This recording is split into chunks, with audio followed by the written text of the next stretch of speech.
بسم الله الرحمن الرحيم. عَمَّ يتساءلون عن النبأ العظيم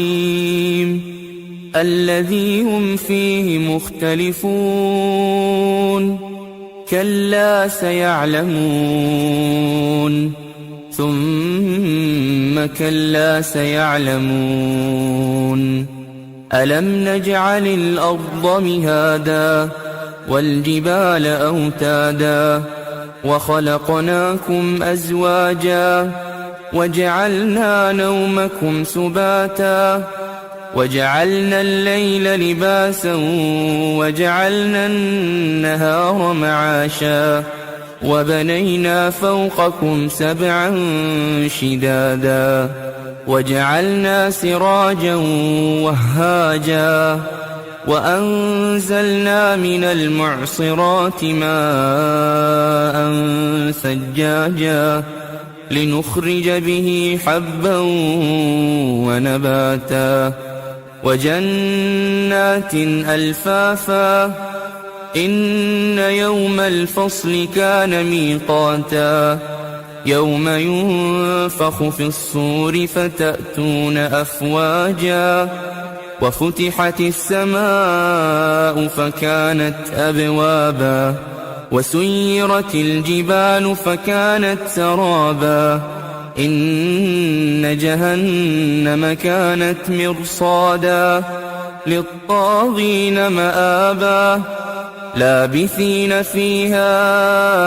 أحقابا لا يذوقون فيها بردا ولا شرابا إلا حميما وغساقا جزاء وفاقا إنهم كانوا لا يرجون حسابا وكذبوا بآياتنا كذابا وكل شيء أحصيناه كتابا فذوقوا فلن نزيدكم إلا عذابا إن للمتقين مفازا حدائق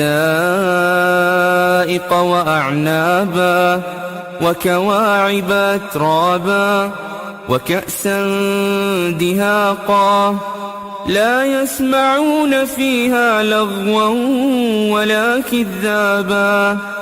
جزاء من ربك عطاء حسابا رب السماوات والأرض وما بينهما الرحمن لا يملكون منه خطابا يوم يقوم الروح والملائكة صفا لا يتكلمون إلا من أذن له الرحمن وقال صوابا ذلك اليوم الحق فمن شاء اتخذ إلى ربه مآبا إنا أنذرناكم عذابا قريبا يوم ينظر المرء ما قدمت يداه ويقول الكافر يا ليتني كنت ترابا.